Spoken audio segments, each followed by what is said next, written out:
Bonjour à tous, c'est Katharina.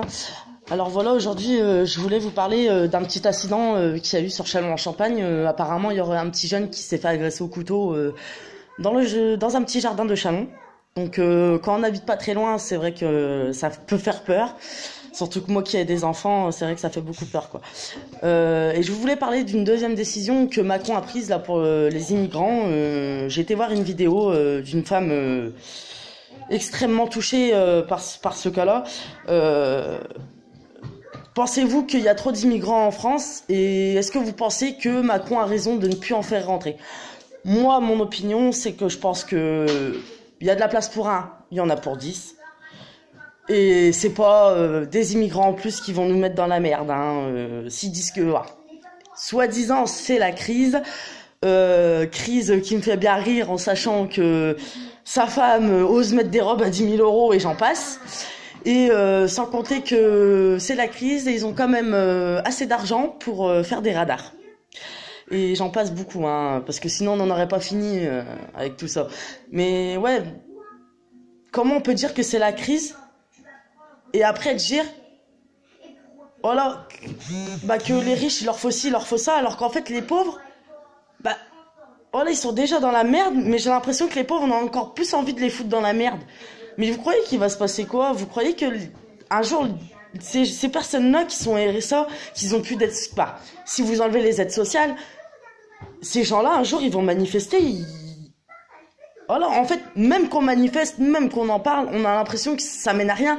Parce qu'en fin de compte, Macron prendra ses décisions, monsieur, c'est, voilà, quoi, de toute façon, depuis qu'il est mandaté, j'ai l'impression qu'il est comme Hollande, lui, il sert à une chose, ça a fait rire la France entière, le gars, quoi. Il nous a tous menti, il nous a dit que il était de gauche, alors que pour moi, il est de droite, c'est pas le président des pauvres, on va pas se mentir, c'est plutôt le président des riches, voilà, quoi. Mais, ouais. C'est vrai que je suis assez déçu par toutes ces décisions prises depuis qu'il est mandaté. Et j'espère qu'il va revenir sur sa décision pour la hache, parce que encore hier, j'ai été voir sur une vidéo sur YouTube. Et j'ai le regret d'annoncer aux personnes qui vont regarder ma vidéo qu'il y a une femme qui s'est suicidée parce que elle ne bénéficiait plus de la hache. Et donc du coup, vu qu'elle avait plus de quoi nourrir ses enfants, sa petite famille, et vu qu'elle était sans mari, elle a décidé de se donner la mort. Donc j'en appelle à Macron. Donc regardez ce que vos décisions peuvent faire. C'est très dangereux ce que vous faites. Et si vous avez de l'argent pour des radars, si vous avez de l'argent pour refaire des bitumes dans les villes ou planter des fleurs ou des choses comme ça, faut arrêter de dire que c'est la crise et que vous n'avez pas d'argent pour les aides sociales parce que c'est faux. C'est faux, c'est faux. Comme le député l'a payé 5 300 €, le gars qui dit qu'il n'est pas assez payé. Donnez-les 5 300 € à une maman comme moi. Vous verrez si elle fait pas le mois. Elle fait même plusieurs mois avec les 5 300 €.